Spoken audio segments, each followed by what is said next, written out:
Many of us spend our time either trapped in the regret-filled past or anxious about a future we cannot hope to control. Yet at the same time, we also cling to the hope that we can somehow improve our lives, become happier, and find enlightenment, even though we have no clear idea of how to do so.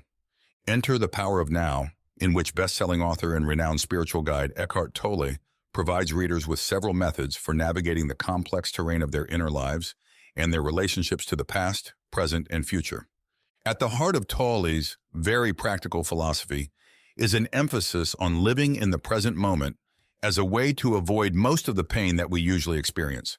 To this end, the book focuses on the connection between the mind and suffering, offering a variety of perspectives on the numerous self-destructive ways that we use our minds. For example, to trap ourselves in cycles of suffering and stop ourselves from being happy. The Power of Now has helped millions of people to improve their lives, including their relationships with others, and crucially, to increase their sense of self-esteem and fully engage with their lives.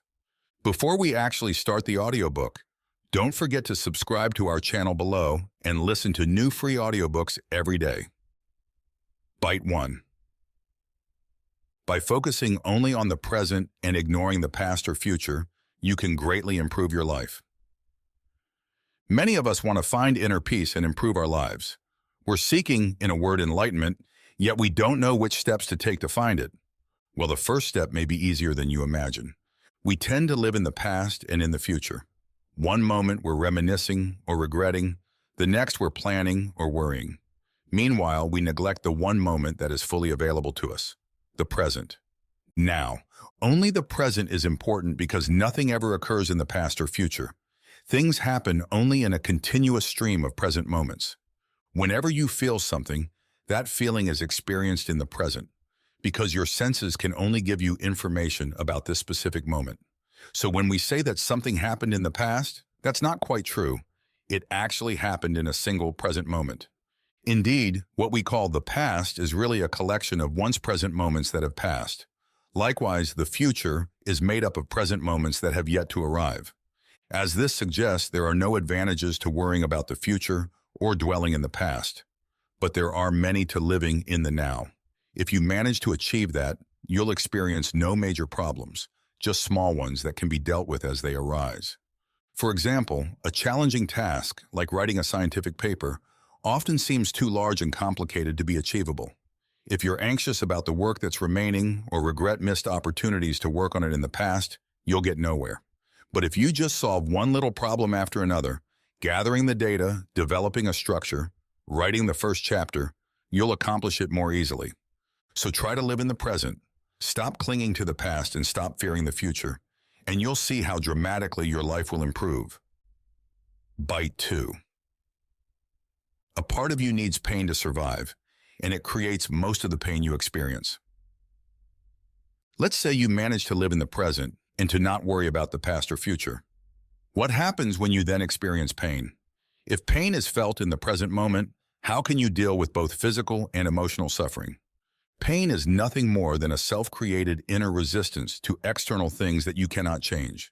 You experience pain when you are unsatisfied with how things are, yet don't feel powerful enough to change them. This manifests itself on an emotional level as a negative feeling. Because you think so much about the past and the future, but can live only in the present, you have no means to change many things that you're unhappy about. So you develop an inner resistance to the way things are, which you experience as pain. Another aspect of self-created pain is the pain body, a part of the self that needs you to feel pain so it can survive. Since the pain body is composed of your painful experiences, it grows and strengthens whenever you experience pain. Therefore, it will try to make you miserable and sad. This cycle can continue for a very long time until, finally, the pain becomes an essential part of you. You'll have fully identified with your pain body. Because pain will by then be such an important part of your life, you'll be afraid to let it go, because doing so would then put your very identity at risk. For example, when something annoys or frustrates you and you feel yourself getting angry, your pain body has taken control. The anger clouds your ability to think and act rationally and simply leads to more pain. Even when it seems that all pain comes from the external world, it is in fact, for the most part, self-created. It comes from within. The good news is that because it's self-created, you can do something about it, as you'll find out in the next bites. Bite 3. The ego is a part of your mind that stops you from being happy. Have you ever wondered why some people seem to sabotage themselves? Why, though nobody wants to be miserable, so many people are unhappy? The culprit is the ego, a part of your mind that controls your thoughts and behavior without you noticing. Since it cannot easily be observed, most people don't know the extent to which the ego controls their life. For example, if you later reflect on a dispute you had with someone, you may notice, and perhaps regret, that you overreacted. Yet in the thick of the dispute, you simply weren't aware of anything influencing or controlling your thinking and behavior. Why does the ego do this? It depends on your misery for its continued existence, so it obstructs happiness at every turn, acting against your own best interests. The existence of a destructive part of your mind that produces misery would explain why so many people suffer, despite nobody actively wanting to live an unhappy life.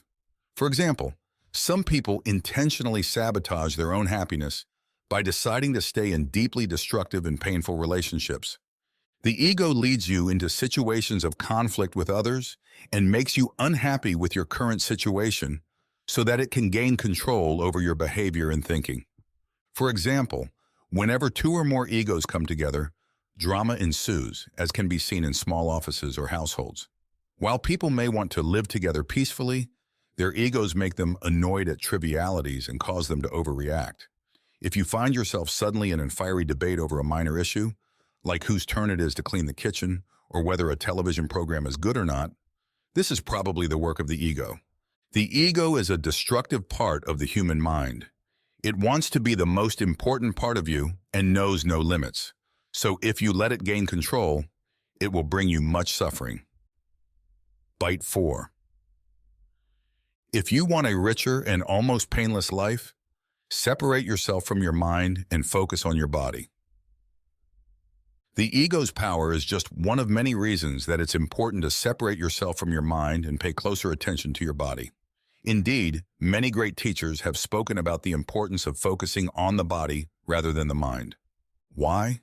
The mind is responsible for pain. It produces pain by continually bringing up memories of the past or by planning for the future, occupying your entire life with regretful memories and anxiety-ridden future scenarios. In doing so, it prevents you from living in the present. The result is that since you can't alter the past or the future, you constantly worry about things you can't possibly change. And that leads to pain. Clearly, we need to find a way to diminish the mind's power and reduce some of its control. How? By shifting our focus from the mind to the body. Your body knows what's best for you. By listening to your body, you can get a very clear sense of what is important in your life. Jesus spoke often about the importance of the body and used it in many proverbs and allegories. For example, your body is a temple. The stories of his resurrection and ascension to heaven always stress that his body was missing from the grave and that he ascended to heaven with his body, not just his mind or soul. Nobody has ever found enlightenment while concentrating on the mind and ignoring the body. A vivid illustration can be seen in the Buddha's 6-year abstinence, including fasting, which he undertook in order to separate himself from his body. The result? He did indeed feel separated from his body, but not more at peace or enlightened. He found enlightenment only after giving up these practices and feeling at one with his body once more. Bite 5. Observing the mind without judgment is the best way to separate from it, and thus free yourself from pain. After you realize that your mind is causing you pain, preventing you from truly living in the present, you need to detach yourself from it. How? To separate yourself from your mind, you must become fully conscious of it and the power it has over you. Otherwise, you'll never understand the countless small and subtle ways it influences your thinking and behavior, and therefore your happiness. For example, if you want to observe your mind, ask yourself, what will my next thought be? If you focus fully on that question, you'll see that it takes a while before the next clear thought arrives. Through observing, you've managed to create a gap in the flow of thinking. If you do that often enough, you'll start to notice how much you are normally occupied by the continuous flow of the mind. And you'll have found the primary tool for interrupting your mind and thus separating from it. The second method available to you is to observe your mind without judging. Judging is itself an act of the mind. So if you judge something, you are back to using your mind again. For example, if in the middle of your work you feel like running, just follow that impulse of your body. Your body knows what's good for it, so go outside and run. Then listen to the little nagging voice inside your head that says, right now you should be working and not running or wasting time. But don't judge that voice as good or bad and make no attempt to follow the advice. Just smile at it and accept that it exists. By doing so, you'll learn to notice your mind without having to follow it to wherever it's trying to lead you. Bite 6. Try to exist in a state of permanent alertness. While you get better at separating yourself from your mind, you can try adopting another technique, active waiting. This is a special kind of waiting state, like when you're aware that something important or serious could happen at any moment. In such a state, all of your attention is focused on the now. When you get into a state of active waiting, there's no time for the daydreaming, planning, or remembering that usually distracts us from the present. For example, while taking an exam, you should waste no time worrying about the results, but instead remain fully present and pay very close attention to the work before you. Entering a state of active waiting shortly before and during the exam can help you to achieve that. While in this state, you also pay attention to your body because it has to be ready for anything to occur. As we've already seen, this focus on the body is also crucial to living in the present. For example, Zen masters used to sneak up to their pupils who had their eyes closed and then attempt to hit the waiting student. The waiting forced the students to fully concentrate on their body, and thus they were able to sense the approaching masters and evade their attack. Many spiritual teachers recommended this state of waiting to their pupils because they believed it would lead to a good life. For example, when Jesus was asked by his disciples what they should do to live a good and peaceful life, he advised them, "Be like a servant waiting for the return of the master. Since the servant doesn't know at what hour the master will come, he is in a permanently alert state. He does not make great plans for the future and is constantly aware of his surroundings to make sure he doesn't miss the master." Bite 7.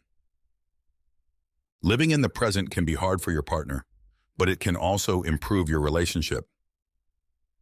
After following the previous steps, you're now able to live in the present and are no longer completely dependent on your mind.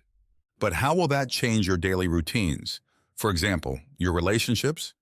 It's extremely difficult for a normal person to share their life with someone who lives fully in the present. The ego of the non-present person feeds on problems, while the person who is present, calm, and at peace is experienced as a threat. The non-present person's ego reacts by creating further problems. For instance, by insulting the other, debating a trivial issue to disrupt the peace, or continually referring to past incidents to pull them out of the present. Why would they do that? This is best answered with an analogy. Just as the darkness cannot survive near the light, it is difficult for a person still controlled by the ego to be near a person living in the present for very long. Strong opposites cannot exist in close proximity. If you place a candle in the darkness disappears. If you put water on fire, the flame extinguishes. But if you do it correctly, living in the present can also greatly improve your relationship. You'll be able to stop judging, criticizing, or trying to change your partner, and instead see him or her as an independent person. Furthermore, the insight you gain by living in the present can be used to disrupt otherwise endless cycles, like debates that never reach a conclusion. The inner peace that being present brings enables you to hear your partner without judging. If you live in the present, then living with you can be very difficult for your partner. It can even become a new test of your relationship. In the long run, however, it can offer a great opportunity for positive change, for both your partner and for your relationship.